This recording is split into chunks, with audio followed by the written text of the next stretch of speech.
नमस्कार, खरी खरी में आप सभी का स्वागत है। मैं हूं आंचल। दक्षिण भारत में कांग्रेस ने एक बड़ा दांव चला है। अब कांग्रेस दक्षिण भारत के एक और राज्य में सरकार बनाने जा रही है।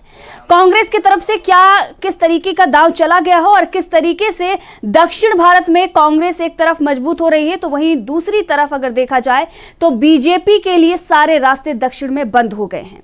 अब ऐसे में बात करेंगे आंध्र प्रदेश की। आंध्र प्रदेश में कांग्रेस की तरफ से क्या कुछ किया जा रहा है और किस तरीके से संगठन को मजबूत किया जा रहा है, और वहीं पर एक बड़ा कदम जो उठाया गया है कांग्रेस की तरफ से शर्मिला को पार्टी में शामिल कराकर। जी हां, वाईएस शर्मिला कांग्रेस पार्टी में शामिल हो गई हैं और उनकी पार्टी वाईएसआरटीपी उसका कांग्रेस में विलय हो गया है।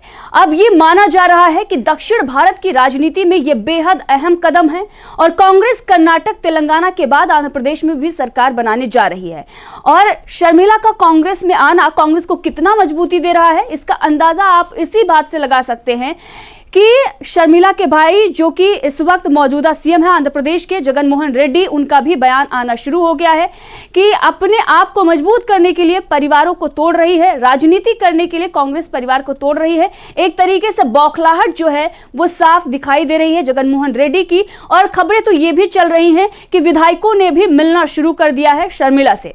अब ऐसे में सवाल कई हैं कि क्या इसका असर देश की राजनीति पर पड़ेगा और दक्षिण भारत की राजनीति पर इसका असर क्या पड़ेगा। इसके साथ ही लोकसभा चुनाव, विधानसभा चुनाव पर इसका क्या असर पड़ेगा। क्या अब तीसरे राज्य में कांग्रेस सरकार बनाने जा रही है, और अगर हां तो कौन कौन से समीकरण बन रहे हैं, इस पर विस्तार से चर्चा करेंगे। लेकिन उससे पहले आपको सुनाते हैं शर्मिला ने कांग्रेस पार्टी में शामिल होकर किस तरीके से एक बड़ा बयान दिया है और यह कहा है कि अपने पिता का सपना पूरा करने के लिए मैं कांग्रेस में आई हूं। राहुल गांधी का जिक्र करते हुए उनको प्रधानमंत्री बनाने की बात, एक तरीके से संकेत उनके तरफ से दिए गए हैं कि मेरे पिता का सपना था कि राहुल गांधी प्रधानमंत्री बने। और अब शर्मिला ने यह बयान देते हुए यह कहा है कि मुझे खुशी हो रही है कि कांग्रेस पार्टी में मैं शामिल हुई हूं और मेरी पार्टी का विलय हुआ है, क्योंकि एकमात्र धर्मनिरपेक्ष पार्टी यह है। सुनिए क्या कुछ कहा शर्मिला ने।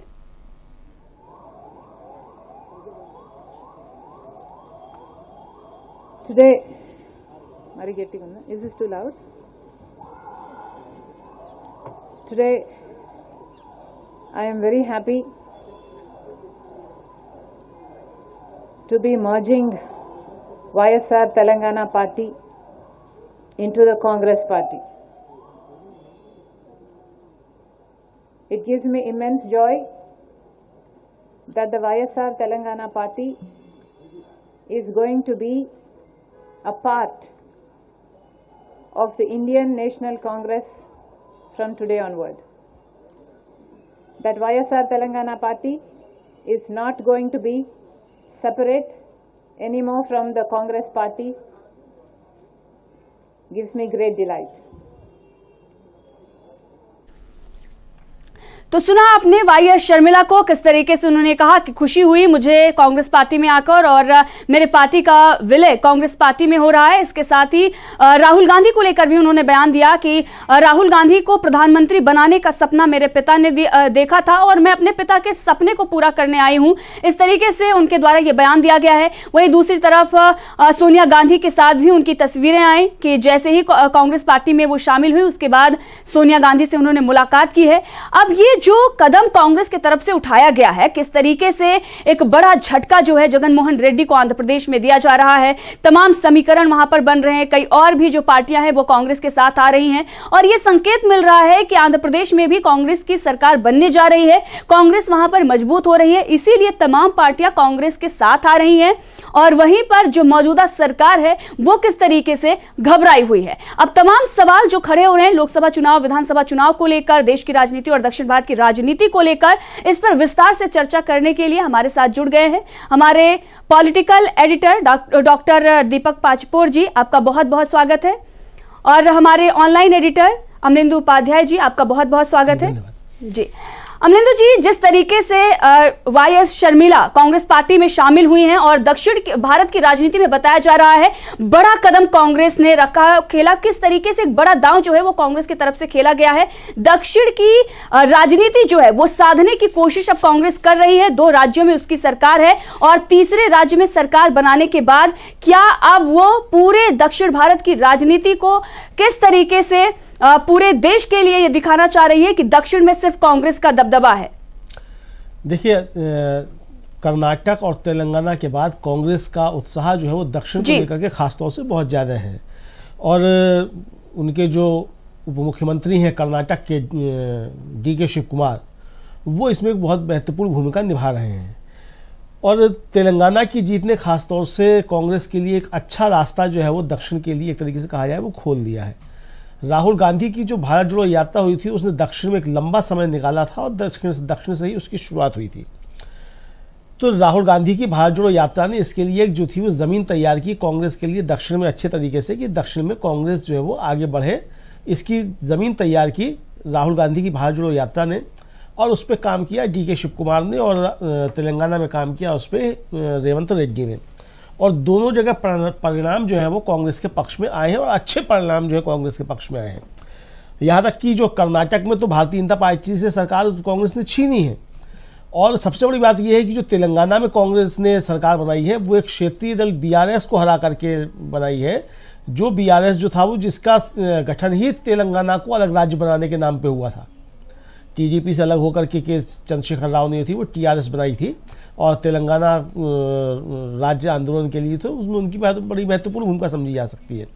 तो इस तरीके से जिस तरीके से वहाँ दोनों राज्यों में कांग्रेस ने ज़बरदस्त पटखनी एक तरीके से कहा जाए कि ये भारतीय जनता पार्टी को एक क्षेत्रीय दल को दी है, उससे ये चीज़ें साफ साबित हुई कि कांग्रेस जो है वो क्षेत्रीय दलों को भी शिकस्त देने की स्थिति में है और भारतीय जनता पार्टी को भी शिकस्त देने की स्थिति में है, खासतौर से दक्षिण के राज्यों की अगर बात की जाए। इससे ही उसका उत्साह वर्धन हुआ है। शर्मिला जो अब आज शामिल हुई हैं कांग्रेस में, तो आंध्र से पहले इन्होंने अपनी तेलंगाना में YSR तेलंगाना पार्टी करके बनाई, और वो पहले 119 सीटों पे लड़ना चाहती थी तेलंगाना में, लेकिन फिर उनका कांग्रेस के साथ गठबंधन होने की बात थी, फिर कांग्रेस के साथ उनका गठबंधन नहीं हुआ, और आखिर में उन्होंने जो थी वो कांग्रेस को बिना शर्त जो थी एक तरीके से समर्थन देने की घोषणा की। तेलंगाना में कांग्रेस की जीत में एक बड़ा योगदान शर्मिला का भी माना जा रहा है। अब जिस तरीके से आंध्र प्रदेश को लेकर के राजनीति शुरू हुई है, और आपने भी बताया कि जगनमोहन रेड्डी का बयान आया थोड़ी देर पहले, मतलब जिस समय कांग्रेस में शामिल हुई शर्मिला, उससे थोड़ी देर पहले ही उनका बयान आया कि वो जैसे जैसे लोकसभा चुनाव और राज्य के विधानसभा चुनाव नज़दीक आ रहे हैं, वैसे वैसे विपक्ष जो है वो परिवारों को तोड़ने के लिए काम कर रहा है, और ये गठबंधन और जो बनेंगे, यानी कि अभी खतरा और भी है कि और भी लोग जो है वो वहाँ से टूट करके कांग्रेस में शामिल हो सकते हैं। ये आप समझ सकती हैं कि अब किस तरीके की राजनीति जो है वो आंध्र प्रदेश में शुरू हो रही है। जाहिर सी बात है कि इनका शर्मिला का तेलंगाना में असर कम था जी, और आंध्र प्रदेश में असर ज़्यादा है। सबसे बड़ी बात यह है कि जगनमोहन रेड्डी को मुख्यमंत्री बनाने में शर्मिला का बहुत बड़ा योगदान है, और जब जगनमोहन रेड्डी जेल चले गए थे भ्रष्टाचार के आरोप में, उसके बाद जो उनकी पार्टी बनी थी YSR कांग्रेस पार्टी, उसको एक तरीके से संचालित ही शर्मिला ने और उनकी मां ने किया था। एक लंबी पद यात्रा जो थी वो शर्मिला ने की थी आंध्र प्रदेश और तेलंगाना दोनों में। उसके बाद जो है जाकर के वो 2019 में वो स्थिति आई कि जगनमोहन रेड्डी जो थे वो भारी बहुमत के साथ आंध्र के मुख्यमंत्री बने। तो ये जो परिस्थितियां बन रही है ये असल में कांग्रेस को एक संजीवनी देने का काम करेंगी, खासतौर से आंध्र प्रदेश में। आंध्र प्रदेश एक महत्वपूर्ण राज्य इसलिए हो जाता है कि अभी तक जो इंडिया गठबंधन बना है उसमें ना तो TDP शामिल हुई है, ना YSR की जगनमोहन रेड्डी की जो पार्टी है वो शामिल हुई है। यानी इंडिया के लिए ये 25 लोकसभा की सीटें जो एक तरीके से बिल्कुल अभी अछूती सी हैं, और NDA के लिए भी अभी वहाँ कोई नहीं है एक तरीके से रास्ता कहा जाए, चूँकि TDP NDA से भी अलग हो चुकी है।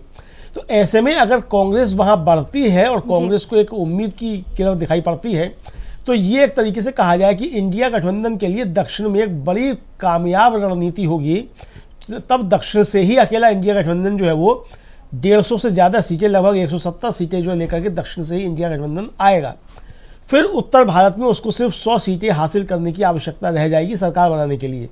ये भारतीय जनता पार्टी के लिए बहुत बड़ी चोट होगी अगर दक्षिण से ही इंडिया गठबंधन 170 से 150 के बीच में अगर सीटें लेकर के आता है, तो भारतीय जनता पार्टी को अपना उत्तर भारत का किला बचाने के लिए बहुत तगड़ा संघर्ष करना पड़ेगा। चूँकि भारतीय जनता पार्टी खुद को जो है वो उत्तर भारत में समेट चुकी है, और यहाँ भी परिस्थितियाँ भारतीय जनता पार्टी के एकदम अनुकूल नहीं कही जा सकती हैं। क्योंकि जिस तरीके से 3 राज्यों के जो हिंदी पट्टी के अभी विधानसभा के चुनाव हुए, जिसमें छत्तीसगढ़, मध्य प्रदेश और राजस्थान था, यहाँ कांग्रेस ने बहुत तगड़ी टक्कर भारतीय जनता पार्टी को दी है, जहाँ आमने सामने की टक्कर थी। और इसके बावजूद कि वहाँ छोटे दल जो थे वो अलग से चुनाव लड़ रहे थे, जिन्होंने कांग्रेस को नुकसान पहुँचाया।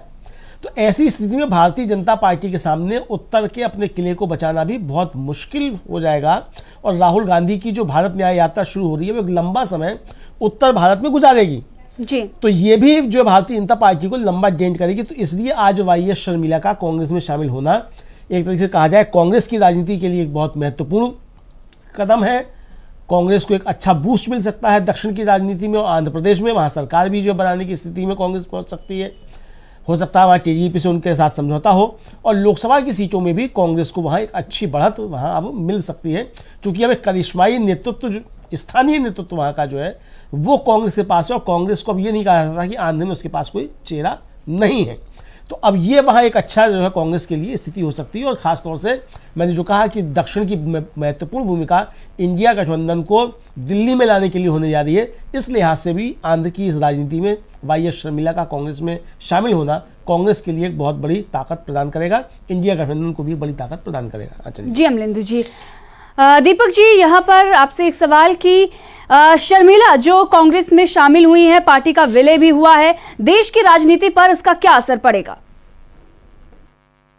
देखिए, कुछ पहलुओं पर तो अमलेंदु जी ने पहले ही प्रकाश डाला है, लेकिन इसमें दो तीन बातें हैं।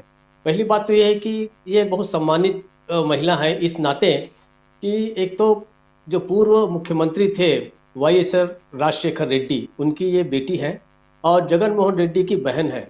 लेकिन इन्होंने इसलिए वहाँ पर तेलंगाना में जो है चुनाव में, इसलिए वहाँ पर कांग्रेस के खिलाफ अपना उम्मीदवार भी खड़ा नहीं किया, और उन्होंने ये कहा, पार्टी ने एक तरह से चुनाव में भाग भी नहीं लिया, हालांकि उसकी उपस्थिति है वहाँ पर।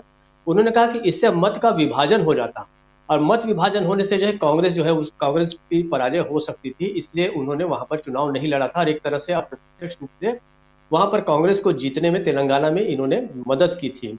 आंध्र प्रदेश में इन्होंने देखिए पहले 2019 में तो अपने भाई को बनाने में मदद की है मुख्यमंत्री, लेकिन 2021 में इन्होंने अपनी ये पार्टी बनाई थी। और कुछ दिन पहले से ही, और जिस मुद्दे पे उन्होंने वहां पर वाईएसआर के खिलाफ जो है, मतलब बीआरएस के जो प्रमुख है, जो पूर्व मुख्यमंत्री थे, उसके खिलाफ इसके उन्होंने चुनाव लड़ा।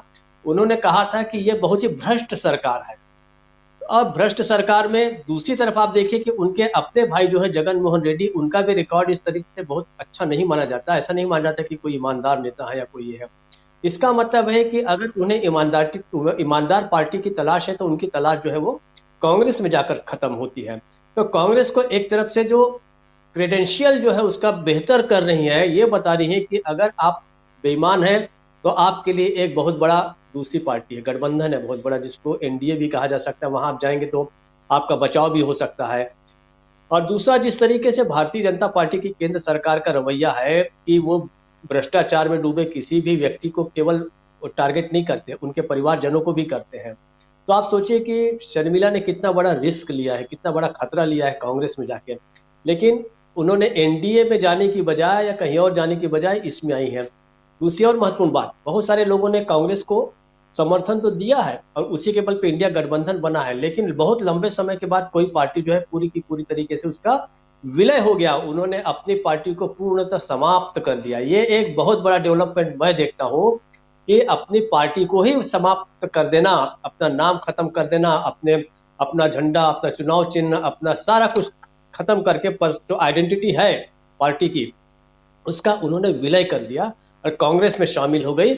और जो उनकी ये जो बात है कि राहुल को वो देखना चाहते हैं प्रधानमंत्री, वो तो खैर एक बात की बात है, लेकिन कुल जमा अब यह है कि दक्षिण भारत में कांग्रेस का ये दबदबा हो गया कि 2 राज्यों में तो है ही, आंध्र प्रदेश में भी मुझे ऐसा लगता है कि आगे जाके कुछ न कुछ और डेवलपमेंट होगा।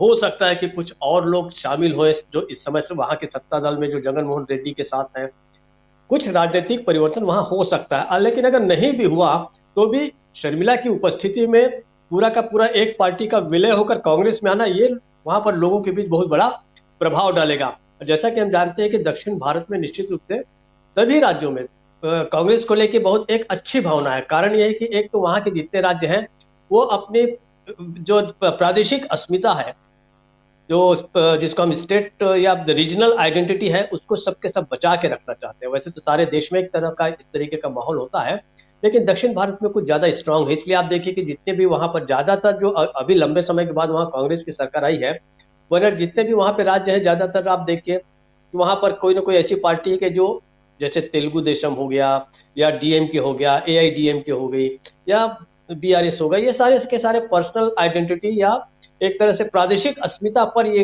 जो है ये राजनीति करते हैं। उसके खिलाफ कांग्रेस में जाना ये एक बहुत बड़ा मायने है। इससे ये भी एक तरह से मैसेज जाएगा, सारे के सारे पूरे देश भर में जाएगा, दक्षिण भारत में जाएगा ही जाएगा कि हमारे प्रादेशिक अस्मिता को भी अगर कोई बचा के रख सकता है, प्रादेशिक मतलब जिसको हम बोलते हैं कि हमारी चिंता कोई कर सकता है, कोई राजनीतिक दल कर सकता है, बड़ा राष्ट्रीय राजनीतिक दल, तो कांग्रेस ही हो सकती है। ये एक तरह से शर्मिला ने मैसेज दिया है। मुझे लगता है कि आज का डेवलपमेंट है, बहुत बड़ा डेवलपमेंट है, खासकर जैसे मैंने कहा कि विलय होना एक लंबे समय के बाद हम देख रहे हैं, और इसका असर 2024 पे इसलिए जरूर पड़ेगा कि दक्षिण में जो पहले से जो एक मजबूत कांग्रेस जो काफी मजबूती से 2 राज्यों में तो बढ़ ही चुकी थी, तीसरा आंध्र प्रदेश में अगर कुछ ऐसा और होता है और इसका असर होगा, निश्चित रूप से काडर बढ़ेगा। और जो 2024 के जब चुनाव आएंगे तो उसके पहले आप देखेंगे कि यहाँ पे एक अच्छा खासा परिवर्तन होगा। और जिस समय परसों ही, हालांकि मंगलवार को ही वहां पर जब बैठक हुई थी शर्मिला की पार्टी की, तभी वहां पर तय कर लिया गया था कि कांग्रेस में विलय करने का जो निर्णय है वही सर्वश्रेष्ठ निर्णय है वर्तमान संदर्भों में, और उसके अनुसार शर्मिला ने किया। कल शायद उनकी मुलाकात सोनिया गांधी से भी हुई थी, जिस समय वो एयरपोर्ट पहुंची, एयरपोर्ट से शायद वो सीधे वहीं गई थी या शायद होटल होके सोनिया गांधी से मिली थी। तो एक तरह से वार्म वेलकम जो है उन्हें जो है कांग्रेस की ओर से भी मिला है। ऐसा नहीं कि आप एनडीए में, आप देखिए कि एनडीए में आप प्रवेश करते हैं, कोई पार्टी हो चाहे कोई नेता हो, उसके बाद उनके साथ क्या ट्रीटमेंट होता है वो एक अलग होता है, लेकिन एक बड़ा ही अच्छा वेलकम उन्हें हुआ है। और निश्चित रूप से इसका बहुत दूरगामी परिणाम पड़ेगा, केवल दक्षिण भारत में नहीं। इस समय तो दक्षिण भारत का जो संदेश है वो उत्तर की ओर भी आ रहा है। उस मायने में मुझे लगता है कि बहुत ही अच्छा, बहुत बड़ा डेवलपमेंट है, कांग्रेस के लिए एक अच्छा दिन है ये। जी दीपक जी। अमलेंदु जी, जिस तरीके से सोनिया गांधी से मुलाकात पर मुलाकात कर रही हैं शर्मिला, खुद राहुल गांधी मौजूद थे और खड़गे भी थे जब वो पार्टी में शामिल हुई, तो क्या हम ये देख सकते हैं कि विधानसभा चुनाव में भाई वर्सेस बहन होने जा रहा है? देखिए, भाई वर्सेस बहन भी हो सकता है विधानसभा चुनाव में। और कल जब शर्मिला दिल्ली आ रही थी तो उससे पहले वो जगन मोहन से मिल के आई हैं, और जगन मोहन से मिलने का कारण ये था कि शर्मिला के बेटे की शादी है 17 फरवरी को, तो उसकी सगाई का जो था वो न्योता देने के लिए अपने भाई को गई थी। महत्वपूर्ण बात यह है आंचल जी यहाँ कि जगन मोहन रेड्डी अगर आज आंध्र प्रदेश के मुख्यमंत्री बने हुए हैं तो उसमें सबसे बड़ी भूमिका वाईएस शर्मिला की है जी, क्योंकि वाईएस शर्मिला ने ही जगन मोहन जब जेल में थे तो पूरी पार्टी को संभाला था उन्होंने, उनकी मां ने। और वाईएस शर्मिला ने एक लंबी यात्रा जो थी वो पद यात्रा की थी वाईएस शर्मिला ने, और वो लगातार लोगों के संपर्क में रही है।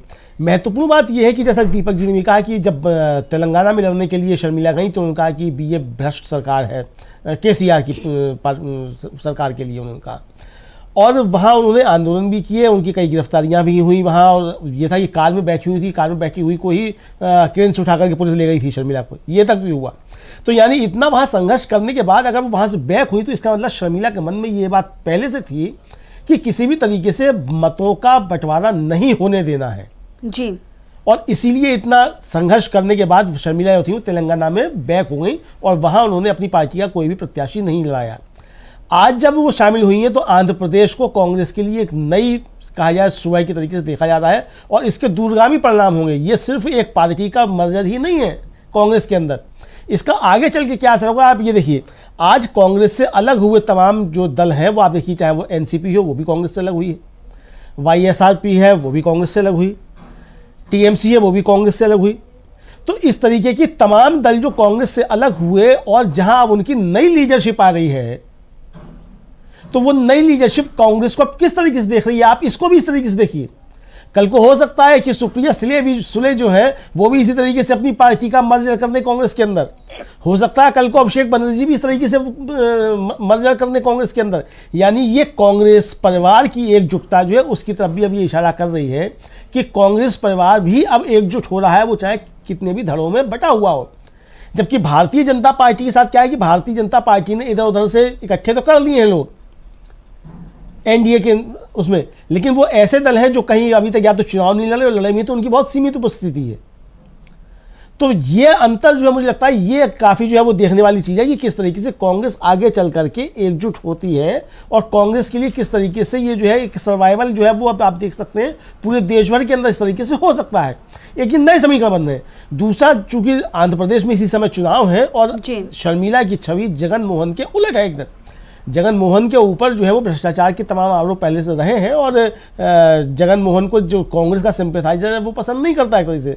लेकिन शर्मिला के साथ ये चीज़ अब नहीं है किसी भी तरीके। एक तो शर्मिला के ऊपर किसी भी तरीके के उस तरीके का आरोप नहीं है भ्रष्टाचार के जिस तरीके से जगन मोहन के ऊपर लगते रहे। दूसरा, वाई शर्मिला को कांग्रेस का कार्यकर्ता पहले से भी जो है वो अपने नज़दीक पाता रहा है। तो ये मुझे लगता है कि कांग्रेस के लिए वहाँ बूस्ट करने वाली चीज़ एक होने जा रही है और इसका लाभ जो है कांग्रेस को आने वाले समय में काफ़ी कुछ मिल सकता है। और फिर मैं यही कहूँगा कि एक बड़ा जो है वो एक कहा जाए कि इंडिया गठबंधन के लिए भी इस तरीके की ये जो है शुभ शुरुआत आप समझ सकती हैं। आप ये समझ सकती हैं कि इंडिया गठबंधन में 28 दलों के बजाय 29 की जो है वो एक तरीके से लिस्ट हो गई है और 29वें दल ने कांग्रेस के अंदर खुद को विलय कर लिया है। यानी कांग्रेस की ताकत जो इंडिया गठबंधन के अंदर भी जो है वो एक राज्य में और बढ़ती हुई दिखाई पड़ रही है। तो ये अब इंडिया गठबंधन जिस तरीके से भारतीय जनता पार्टी से लड़ेगा और इंडिया गठबंधन में कांग्रेस की भूमिका क्या होगी वो लगातार जो है भूमिका कांग्रेस की बढ़ती जा रही है और मुझे लगता है ये भारतीय जनता पार्टी के लिए एक परेशानी का सबब, वो एक चिंता का सबब होना चाहिए। आंचल जी। अमलेंदु जी, शर्मिला और जिनकी बात लगातार हो रही है किस तरीके से वो कांग्रेस में शामिल हुई हैं। अब इसी के साथ अगर बात करें, जैसे कि अमलेंदु जी ने भी ये कहा कि शर्मिला जो है वो जगन मोहन रेड्डी से ज़्यादा उनका जनाधार है और जिस तरीके से जब जगन मोहन रेड्डी जेल में थे तो अपने मां के साथ उन्होंने पार्टी संभाली थी। 3000 किलोमीटर की पैदल यात्रा उन्होंने निकाली थी। और अगर देखा जाए तो जब जगन मोहन रेड्डी जेल में थे उस वक्त भी 18 विधानसभा सीटों पर उपचुनाव हुए थे, जिसमें से 15 सीटों पर इनकी जो पार्टी है YSRCP उसने 15 सीटों पर जीत हासिल की थी और इकलौती जो लोकसभा की सीट थी उस पर भी उपचुनाव में इन्होंने जीत हासिल की थी। ये सब कुछ किसके बदौलत हुआ था? वो शर्मिला के बदौलत हुआ था। शर्मिला ही थी जिन्होंने चंद्रबाबू नायडू के खिलाफ लड़ाई छेड़ी, जिन्होंने बाय बाय बाबू का नारा दिया और किस तरीके से बस यात्रा से उन्होंने चंद्रबाबू नायडू को सत्ता से बाहर किया और उसके बाद अपने भाई को सीएम बनाया। तो ये जो कुछ भी उन्होंने आंध्र प्रदेश में किया और जिस तरीके से अपने मतभेद लेकर वो आगे अपने भाई से अलग हुई और उन्होंने कहा कि तेलंगाना में कोई जनाधार नहीं है, इसके लिए उन्होंने अपनी नई पार्टी उन्होंने बनाई और अब तेलंगाना में कांग्रेस को उन्होंने समर्थन दिया। अब जाकर पार्टी का भी उन्होंने विलय कर लिया है। तो एक तरीके से यह देखा जा सकता है क्या दीपक जी कि अब कांग्रेस शर्मिला को सीएम फेस बना सकती है आंध्र प्रदेश में? देखिए, वहां पर जो है कुल 175 सीटों की विधानसभा है, जिसमें से इस समय 151 जो है वो जगन मोहन रेड्डी की पार्टी के पास है। 151, 23 जो है वो टीडीपी के पास है। एक तरह से आप देखें तो कोई भी वहां पर दल ऐसा नहीं है जो जगन मोहन रेड्डी की आंधी को संभाल सके। दूसरी बात, यहाँ पर जो है जिस तरीके से तेलंगाना में किया गया, तेलंगाना में स्थानीय नेतृत्व के खिलाफ स्थानीय नेता को ही चेहरा बनाया गया और उसे उतारा गया वहां पर, और रेवंता रेड्डी को। तो रेवंता रेड्डी ने बड़ी जबरदस्त वहां पर जीत हासिल की। तो उसका कारण यह था कि वो कोई थोपे हुए या पैराशूट से आए हुए नेता नहीं थे, या ऐसा भी नहीं था कि वहां पर चेहरा जो है कोई राहुल गांधी का या मल्लिकार्जुन खड़गे का था। वहां पर जो था बिल्कुल स्थानीय एक तरह से चेहरा था। हालांकि उनकी एंट्री थोड़ा सा बाद में हुई, लेकिन यहाँ पर आप देखें तो यहाँ पर क्या है कि शर्मिला पहले से वहां के राजनीतिक जीवन में अच्छे तरीके से समझिए कि रची बसी है, हाउसहोल्ड नाम है, हर व्यक्ति जानता है। टीडीपी जो है इस समय वैसी मजबूत स्थिति में नहीं है। चंद्रबाबू नायडू जो है उनके भी बहुत कोई अच्छे दिन नहीं चल रहे हैं, और एक और छोटी सी पार्टी वहां पे जनसेना पार्टी के नाम से है। तो जनसेना पार्टी का ऐसा कोई बहुत बड़ा जनाधार नहीं है। अच्छी जो उपस्थिति है वो शर्मिला के ही कारण वहां पर जो थी उस परिवार की थी एक तरह से। हालांकि पार्टी उनकी दूसरी थी, वो एक अलग बात है। तो इस समय अगर वो पूरी की पूरी पार्टी जो है एक बड़ा कैडर है उनका, और जैसा इसका उल्लेख कई बार हुआ है कि अपने भाई को मुख्यमंत्री बनाने में उनका बड़ा हाथ रहा है। और जिस तरीके से ऐसा भी कहा जाता है कि राजशेखर रेड्डी जो उनके पिता थी, मतलब दोनों में शर्मिला को कहीं ज्यादा बेहतर ज्यादा चाहते थे। उसका कारण था कि जगन मोहन रेड्डी जो है शुरू से ही खनन माफिया वगैरह के काफी नजदीक चले गए थे और कई तरह की वहां पर जो चीजें हैं। अब ये अलग बात है कि राजनीतिक परिदृश्य ऐसा कुछ बदलता गया कि मुख्यमंत्री जो है वो जगन मोहन रेड्डी बने। तो शर्मिला को ही मुझे ऐसा लगता है कि जगन मोहन रेड्डी की इससे बेहतर काट जो है कांग्रेस के पास नहीं हो सकती, और उससे बड़ा विश्वसनीय चेहरा भी इसलिए नहीं होगा क्योंकि अब तो कांग्रेस की ही सदस्य है। अगर वो अपनी पार्टी के बल पर कांग्रेस के जरिए सत्ता पाने की कोशिश करती तो वैसी उनकी विश्वसनीयता नहीं बनती, और ये नहीं माना जाता कि वो पता नहीं कब अपने भाई के साथ वापस मिल जाए या कब वहां की राजनीति में फिर से पलट जाए। लेकिन अब ऐसा कोई मामला नहीं है, और चूंकि अब वो सीधे सीधे कांग्रेस में ही शामिल है तो एक स्वाभाविक रूप से, नैसर्गिक रूप से जो है वहां पर कांग्रेस का चेहरा अगर मुख्यमंत्री के लिए कोई हो सकता है तो वो शर्मिला का ही हो सकता है। शायद यही होगा ऐसा मुझे लगता है, लेकिन उसके लिए भी टाइम है। जून में जो है वहां पर चुनाव होने जा रहे हैं विधानसभा के, तो जून तक की बात और दूसरी चीज हो जाएगी कि इस बीच जो है वो लोकसभा का चुनाव भी हो चुका रहेगा। तो लोकसभा चुनाव के दौरान भी आप देखिए कि काफी ताकत जो है कांग्रेस वहां पर बटोर चुकी रहेगी। और जगन मोहन रेड्डी का इसलिए कोई बहुत अच्छा नहीं हो रहा है क्योंकि जगन मोहन रेड्डी सीधे सीधे एनडीए को समर्थन वैसा नहीं दे रहे हैं। वहां पे तो तीनों जो पार्टी है, टीडीपी, जनसेना और इनकी जगन मोहन रेड्डी की पार्टी, ये सारी ही एनडीए के नजदीक तो सभी मानी जाती है, लेकिन एनडीए में कोई ऐसा शामिल नहीं हो रहा है। तो इस तरीके से सीधी टक्कर अगर कोई दे सकता है वहां पर तो कांग्रेस भी निश्चित रूप से, रणनीतिक रूप से भी उसके लिए बेहतर होगा कि शर्मिला को मुख्यमंत्री का फेस भी बनाए और वहां पर जो है उस कांग्रेस का जिम्मा उसे दे पूरे के पूरा, और होगा भी, शायद ऐसा ही होगा क्योंकि शर्मिला से बड़ा कौन सा चेहरा वहां पर हो सकता है। मुझे ऐसा लगता है कि शर्मिला का कांग्रेस में आना जो है वो वहां पर जगन मोहन रेड्डी के लिए बहुत बड़ा झटका है, और भारतीय जनता पार्टी के लिए भी इसलिए है कि इन दो राज्यों के बाद, तेलंगाना कर्नाटक के बाद, वहां पर जो है भारतीय जनता पार्टी की एंट्री जो है और भी समझिए कि उपस्थिति काफी कम हो जाएगी। आंचल जी, ये बातें इसलिए भी कही जा रही हैं क्योंकि अगर देखा जाए तो टीडीपी और बीजेपी के बीच में तल्खियां जो हैं वो कम होने का नाम नहीं ले रही हैं। खबरें तो ये भी चल रही हैं, बताया ये भी जा रहा है कि टीडीपी, चंद्रबाबू नायडू जो है वो कांग्रेस के करीब आ रहे हैं और उनका भी गठबंधन हो सकता है। जनसेना पार्टी भी टीडीपी के साथ, कांग्रेस के साथ गठबंधन कर सकती है। अब ऐसे में अगर देखा जाए तो YSRCP जो है वो भी टूटती हुई नजर आ रही है। भले ही ये बताया जा रहा हो कि जगन मोहन रेड्डी जो हैं बहुत मजबूत हैं आंध्र प्रदेश में, लेकिन जो सच्चाई है अगर वो देखा जाए तो जब बहन ने कांग्रेस का दामन थाम लिया है तो अगर उनकी पार्टी की बात की जाए YSRCP की, तो अगर नहीं 50 तो 40% जो जनाधार है वो कांग्रेस के साथ आएगा, उनके समर्थन में आएगा। अब ऐसे में अगर इनका मजबूत गठबंधन मिलता है तो आंध्र प्रदेश में कांग्रेस की सरकार बनती हुई नजर आ रही है। तो जैसे कि ये तमाम खबरें चल रही हैं, जो समीकरण बन रहे हैं, अमलेंदु जी क्या आपको लगता है एक मजबूत समीकरण जो वहां पर दिखाई दे रहा है कांग्रेस पार्टी के साथ जो एक गठबंधन बनता हुआ नजर आ रहा है, पवन कल्याण की पार्टी, जनसेना पार्टी, टीडीपी और कांग्रेस, और अब YSRTP का जब विलय हो गया है तो एक तरीके से YSRCP के जो उनका जो जनाधार है वो भी कांग्रेस के साथ आ रहा है।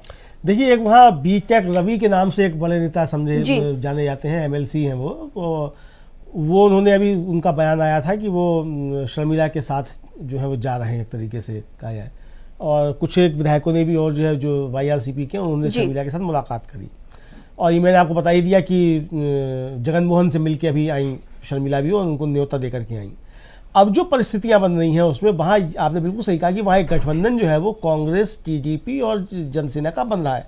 आपको याद होगा कि जनसेना ने जब टीडीपी के साथ समझौता किया तो उस समय जनसेना एनडीए का हिस्सा थी, वो एनडीए से बाहर निकल करके आई और उसने कहा कि यहाँ से जगन मोहन को हटाने के लिए हम टीडीपी के साथ समझौता कर रहे हैं। यानी आंध्र प्रदेश में पहला लक्ष्य क्या होगा लोगों का, आंध्र प्रदेश में जो भी गठबंधन तैयार होगा या जो भी विपक्ष का बड़ा होगा उसका पहला लक्ष्य होगा कि वहाँ से जगन मोहन को जो सत्ता से बाहर किया जाए। यानी कॉमन मिनिमम प्रोग्राम एक तरीके से आंध्र प्रदेश के लिए तैयार हो गया विपक्ष का, गठबंधन का, कि जगन मोहन को सत्ता से बाहर करना है। अब जगन मोहन को सत्ता से बाहर कौन कर सकता है? जाहिर सी बात है कि अकेले टीडीपी या जनसेना के बस की बात नहीं, अकेले कांग्रेस की बस की बात भी नहीं थी।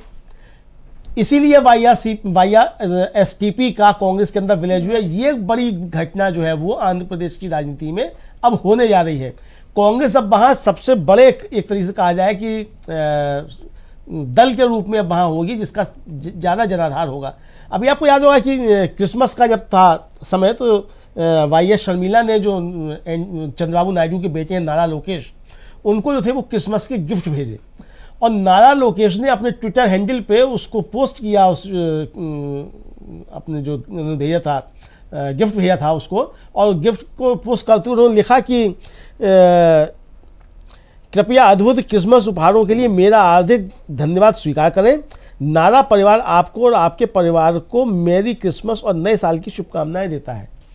यानी कि ये शुभकामनाओं का आदान प्रदान क्रिसमस से शुरू हो चुका है कांग्रेस में YSRTP के विलय से पहले। तो ये इसका मतलब कांग्रेस जो है वो, मुझे लगता है कि वहाँ एक अंदरूनी जो होमवर्क जिसे कहा जाता है, वो होमवर्क तैयार कर चुकी है कि किस तरीके से जगन मोहन को वहाँ सत्ता से बाहर करना है और किस तरीके से वहाँ कांग्रेस की सरकार जो बनानी है और किस तरीके से वहाँ गठबंधन होना है। इसका मतलब रोड मैप पूरा तैयार है, उस पर अब सिर्फ काम होना बाकी रह गया था। उस पर अब काम जो है वो शुरू हो चुका है और उसकी पहली शुरुआत कही जाए उस दिशा में आगे बढ़ने की, तो वो आज YS शर्मिला के कांग्रेस में शामिल होने और YSRTP के कांग्रेस में विलय के साथ जो है वो ये अब शुरुआत हो गई है कि अब आंध्र विजय पथ पे जो है वो कांग्रेस का रथ एक तरीके से कहा जाए वो चल पड़ा है। और इसके पीछे मुख्य वास्तुकार इसके जो कहे जा सकते हैं, मुख्य शिल्पकार जो कहे जा सकते हैं, वो DK शिव कुमार ही हैं, जो कर्नाटक और तेलंगाना के बाद अब जिन्होंने फोकस जो है वो कुल मिलाकर के आंध्र प्रदेश पे कर दिया है। तो अब मुझे लगता है कि ये एक बड़ी रणनीतिक बदलाव जो है वो और राजनीतिक बदलाव जो है वो आंध्र प्रदेश की राजनीति में होने जा रहा है और दक्षिण की राजनीति में भी एक नया जो है वो कहा जा सकता है एक गढ़ जो है वो शायद कांग्रेस के हाथ में आने वाला है। आप इसको इस तरीके से समझ सकती हैं। चलिए, मुझे लगता है कि एक बड़ा जो है वो बदलाव आंध्र की राजनीति में होने जा रहा है। जी अमलिंदु जी, आपने कहा कि DK शिव कुमार जिन्होंने कर्नाटक में कांग्रेस को जीत दिलाई, तेलंगाना में रेवंत रेड्डी के साथ उन्होंने काम किया और नतीजा क्या रहा ये आप सभी ने देखा। तेलंगाना में कांग्रेस की सरकार बनी, जहां पर ये मुश्किल लग रहा था कि जो BRS की सरकार है उसे हटा पाना, लेकिन DK शिव कुमार, रेवंत रेड्डी और कांग्रेस हाईकमान ने मिलकर ये काम किया और अब नजर आंध्र प्रदेश पर है। आंध्र प्रदेश में DK शिव कुमार काम कर रहे हैं। तो दीपक जी, क्या आपको लग रहा है कि आंध्र प्रदेश में कांग्रेस की सरकार बनने जा रही है? देखिए, अभी तो इसलिए काफी ये कहना जल्दी होगा, लेकिन अब ये जरूर कहा जा सकता है कि अब इसके प्रोस्पेक्ट्स जो है बहुत बढ़ गए हैं, इसके आसार बढ़ गए हैं। अब देखिए वहां पर इंटरनल और किस तरीके से ये जो कांग्रेस है और इनके जो रणनीतिकार हैं वो किस तरीके से वहां पर काम करते हैं। अगर सीधे सीधे कांग्रेस की जगह पे भारतीय जनता पार्टी होती तो हम कह सकते थे कि हाँ भाई, अब ऑपरेशन लोटस का मौसम जो है वो आंध्र प्रदेश में आ गया है और सरकार पलटेगी। लेकिन कांग्रेस के साथ ऐसा इसलिए नहीं कहा जा सकता है कि कांग्रेस उस स्तर पर जाकर तोड़फोड़ नहीं करती। तो शर्मिला के साथ भी जो हुआ है वो बहुत ही एक तरह से प्रॉपरली बातचीत के जरिए और इसकी पृष्ठभूमि तैयार की गई, मैसेंजर्स भेजे गए, DK शिव कुमार जैसे लोगों ने वहां पर काम किया। वहां पर कोई ED नहीं भेजी गई या CBI नहीं भेजी गई, आयकर नहीं भेजा गया या उनको जेल जाने का डर दिखा के शर्मिला को अपने साथ नहीं शामिल किया गया, क्योंकि कांग्रेस के पास वो शक्तियां, वो एजेंसियां हैं भी नहीं। तो ये जो हुई है, जो शर्मिला आई है वो स्वेच्छा से आई है, स्वतः स्फूर्त होकर आई है, पूरा सोच विचार करके आई है।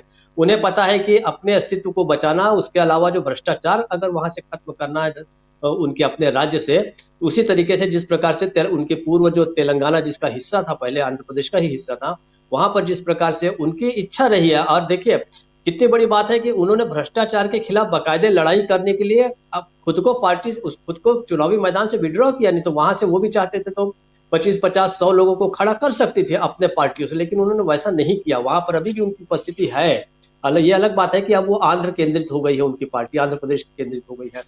तो ये अभी कहना मुश्किल है, लेकिन निश्चित रूप से अगर ऐसा होता है तो इसका एक बयार बहेगी, तो हवा का एक झोंका जरूर आएगा। और जब लौटेंगे शर्मिला तो वहां पर जब कार्यकर्ताओं से मिलेंगे तब और पता चलेगा। ऐसा भी माना जा रहा है कि बहुत सारे जो विधायक हैं जगनमोहन रेड्डी की पार्टी के, वो इनके संपर्क में है, ऐसा कहा जा रहा है। लेकिन ये बहुत जल्दबाजी होगी, इसलिए शर्मिला पहले कांग्रेस में शामिल हो गई। संगठन में कहां पर वो काम करेंगी, हो सकता है 1-2 दिन में उनकी जिम्मेदारियां तय हो जाए, उन्हें बताया जाए कि आप स्वाभाविक रूप से उन्हें वहीं का काम दिया जाएगा, तेलंगाना का ही काम दिया जाएगा, आंध्र प्रदेश का काम दिया जाएगा।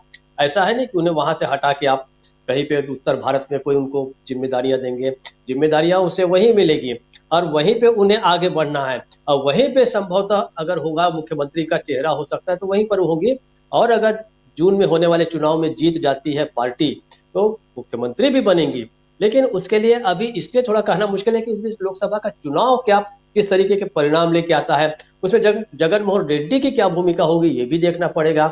अच्छा, दूसरा, शर्मिला के कांग्रेस में शामिल हो जाने के बाद बाकी जो बचे दल हैं वहां पर वो कौन सा रुख अख्तियार करते हैं, क्योंकि उन्हें अब एक बड़े संगठन का, क्योंकि कांग्रेस का वहां पे जनाधार और बढ़ गया शर्मिला के कारण, तो उन्हें भी अपनी रणनीति को फिर से रिकास्ट करना पड़ेगा, फिर से उसको उसमें संशोधन परिमार्जन जो भी करना है वो करना पड़ेगा। देखना पड़ेगा कि अल्टीमेटली कांग्रेस में चाहे शर्मिला चली गई हो, लेकिन बाकी पार्टियों को अपना अस्तित्व बचाने के लिए भी अपनी रणनीति में कुछ न कुछ फेरबदल तो करना पड़ेगा। तो ये सब कुछ निर्भर करेगा अगले 3-4 दिनों में, जब वो यहाँ से लौटेंगे, कांग्रेस के किन जिम्मेदारियों के साथ लेके जाएगी, किन लक्ष्यों के साथ लेके जाएगी। संभवतः मल्लिकार्जुन खड़गे उनको बताएंगे भी कि अब आपको ये काम करना है और किनके साथ करना है। उसके बाद शर्मिला जब एक्टिव होंगी तब मुझे लगता है, लेकिन 1 हफ्ते के अंदर अंदर स्थिति बड़ी क्लियर हो जाएगी कि आने वाले समय में आंध्र प्रदेश का राजनीतिक परिदृश्य क्या होगा और कैसा होगा। आंचल जी दीपक जी, तो कांग्रेस जो है वो मजबूती के साथ दक्षिण भारत में आगे बढ़ रही है। तेलंगाना कर्नाटक के बाद अब वो आंध्र प्रदेश में भी मजबूत दिखाई दे रहे हो और वहां पर भी सरकार बनाती हुई नजर आ रही है, क्योंकि जो समीकरण बन रहे हैं, जिस तरीके से गठबंधन हो रहा है और जिस तरीके से एक बड़ी पार्टी का विलय हुआ है, इससे साफ संकेत मिल रहे हैं। तो लोकसभा चुनाव में भी कांग्रेस को इसका फायदा होगा, विधानसभा चुनाव में भी इसका फायदा कांग्रेस को मिल रहा है। और इसके साथ ही देश की राजनीति और दक्षिण भारत की राजनीति में क्या कुछ बदलाव आया है, इस पर भी हमने चर्चा कर ली है। तो आपका बहुत बहुत धन्यवाद दीपक जी, और अमलेंदु जी आपका भी बहुत बहुत धन्यवाद, और हमारे तमाम जो दर्शक हैं उन सभी का भी बहुत बहुत धन्यवाद। किस तरीके से दक्षिण का द्वार कहे जाने वाले कर्नाटक को जीतने के बाद कांग्रेस लगातार दक्षिण भारत में पैर पसार रही है। तेलंगाना में उसकी सरकार बन गई है, आंध्र प्रदेश में भी संगठन को मजबूत किया जा रहा है और कांग्रेस लगातार आगे बढ़ रही है। और कांग्रेस दक्षिण भारत को जीतने के बाद उत्तर भारत पर भी नजर गड़ाए हुए है। यहां पर भी लगातार कांग्रेस जो है वो आए दिन एक बड़े रणनीति है वो बना रही है, और किस तरीके से बड़े बड़े दांव भी कांग्रेस की तरफ से चले जा रहे हैं। महाराष्ट्र, गुजरात और उत्तर प्रदेश पर भी वो नजर गड़ाए हुए हैं। तमाम जो उनकी यात्राएं हैं और जिस तरीके से उनके कार्यक्रम हैं वो चल रहे हैं। कांग्रेस के नेता जो है उत्तर भारत में भी जमकर मेहनत कर रहे हैं। तो सिर्फ दक्षिण भारत ही नहीं, उत्तर भारत में भी कांग्रेस मेहनत कर रही है। अब देखना यह होगा कि लोकसभा के क्या परिणाम आते हैं। और लोकसभा चुनाव से पहले ईवीएम का भी मुद्दा गरमाया हुआ है, जिसकी चर्चा लगातार होती आई है। और बताया जा रहा है कि अगर ईवीएम का मुद्दा सॉल्व हो जाता है तो एक बड़ा झटका जो है वो बीजेपी को आने वाले लोकसभा चुनाव में लग सकता है। बहरहाल देखते रहिए डीवी लाइव।